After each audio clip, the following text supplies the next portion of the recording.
ঘাটৰ পৰা অসমৰ মুখ্যমন্ত্ৰীক এটা বিশেষ কথা ক'ব খোজো সেইটো হ'ল অৰুণোদয় আঁচনি। অৰুণোদয় আঁচনিটো এবাৰ আকৌ এটা ডাঙৰ পলিটিক্স অসমৰ মুখ্যমন্ত্ৰী আৰম্ভ কৰি দিলে যে আগত যিমানবিলাক মানুহে অৰুণোদয় পাই আছিলে কেইদিনমানৰ আগতে যোৱা বছৰ যিবিলাক অযোগ্য বুলি ভাবিছিলে তেওঁলোকৰ নামবিলাক কাটিয়ে দিছিলে।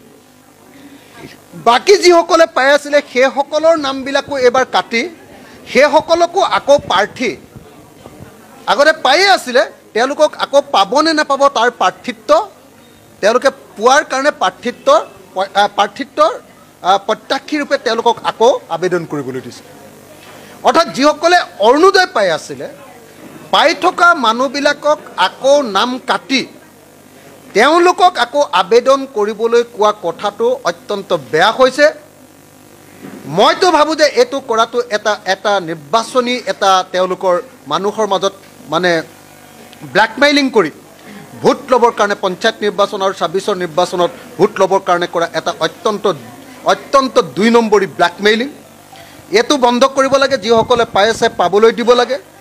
আৰু মুখ্যমন্ত্ৰীয়ে নিজেই কৈছিলে যে প্ৰত্যেকজন মানুহক যাৰ ৰেচন কাৰ্ড আছে সকলোকে আমি অৰুণোদয় দিম। মুখ্যমন্ত্ৰীৰ কথা আছিলে এইটো। মুখ্যমন্ত্ৰীয়ে সকলো ৰাইজক প্ৰতিশ্ৰুতি দিছিলে।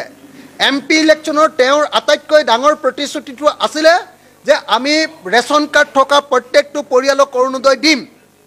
এতিয়া ৰেচন কাৰ্ড থকা প্ৰত্যেকটো পৰিয়ালক অৰুণোদয় দিয়াৰ পৰিৱৰ্তে প্ৰত্যেকটো সমষ্টিত ১০-১২ হাজাৰ অৰুণোদয়ৰ সংখ্যা বঢ়াব বুলি কৈছে। গতিকে সকলো ৰেচন কাৰ্ড থকা মানুহে অৰুণোদয় নাপায়, বহুত মানুহ থাকি যাব। সেইকাৰণে এই মুহূৰ্তত ৰাইজৰ দলৰ দাবীটো হ'ল যদি সঁচাকৈ অসমৰ মহিলাক অৰুণোদয় দিব লাগে সকলোকে দি দিব লাগে। এনেকৈ ব্লেকমেইল কৰিবৰ কাৰণে কেইজনমানক দিব, কেইগৰাকীমানক দিব আৰু ক'ব যে যদি তোমালোকে বিজেপি কৰা তেতিয়াহে পাবা।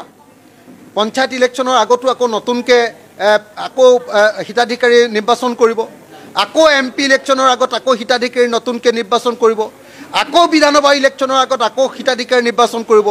এনেকৈ একেটা বস্তুকে ব্লেকমেইলিঙৰ হাতিয়াৰ ৰূপে ব্যৱহাৰ কৰাটো অত্যন্ত বেয়া কথা হৈছে। সেইকাৰণে মই শিৱসাগৰত গোলাঘাটত উপস্থিত হৈ অসমৰ মুখ্যমন্ত্ৰী হিমন্ত বিশ্ব শৰ্মাক তেখেতৰ নিৰ্বাচনী প্ৰতিশ্ৰুতি পূৰণ কৰিবৰ কাৰণে যে যাৰ ৰেচন কাৰ্ড আছে সকলোকে অৰুণোদয় দিবৰ কাৰণে আৰু তাতোতকৈ বেছি অসমৰ প্ৰত্যেকগৰাকী মহিলাক অৰুণোদয় দিবৰ কাৰণে মই অসমৰ মুখ্যমন্ত্ৰীক আহ্বান জনাইছোঁ যাতে অৰুণোদয়টো কেতিয়াও তেওঁলোকৰ ব্লেকমেইলিঙৰ হাতিয়াৰ নহয়। বিজেপি কৰিলেহে অৰুণোদয় পাব এই পলিটিক্সটো যাতে কৰিব নোৱাৰে তাৰ কাৰণে মই মুখ্যমন্ত্ৰীক আহ্বান জনাইছোঁ যে অসমৰ সকলো মহিলাকে যাৰ ঘৰত চাকৰি নাই সকলো মহিলাকে, আনকি চাকৰি থাকিলেও যদি মহিলাগৰাকীৰ অৱস্থাটো বেছি ভাল চাকৰি নহয় পৰিয়ালটো চলিবৰ কাৰণে মহিলাগৰাকীক সবল কৰাটোৱে যদি উদ্দেশ্য হয় সকলো মহিলাকে, যদি মহিলাগৰাকীৰ চাকৰি নাই সকলোকে তেতিয়াহ'লে অৰুণোদয় দি দিয়ক। নহ'লে অন্ততঃ তেওঁৰ প্ৰতিশ্ৰুতি অনুসৰি ৰেচন কাৰ্ড থকা সকলোকে দি দিয়ক। এতিয়া আগতে থকা মানুহবিলাকৰ নামটো কাটি দিছে, আকৌ তেওঁলোকক আবেদন কৰিবলৈ দিছে, আকৌ কৈছে যে ১০,০০০ মান আকৌ নতুনকৈ বঢ়াই দিম। এইটো কৰি ব্লেকমেইলিং কৰি থাকি অসমৰ মহিলাসকলক ভোট দিয়াৰ হাতিয়াৰত পৰিণত কৰিব বিচৰাটো এটা দুৰ্ভাগ্যজনক ঘটনা। মই অসমৰ মুখ্যমন্ত্ৰীক এনেকুৱা ২ নম্বৰী পলিটিক্স নকৰিবৰ কাৰণে আহ্বান জনাইছোঁ আৰু যদি দিয়ে সকলোকে অৰুণোদয় দিবৰ কাৰণে মই আহ্বান জনাইছোঁ।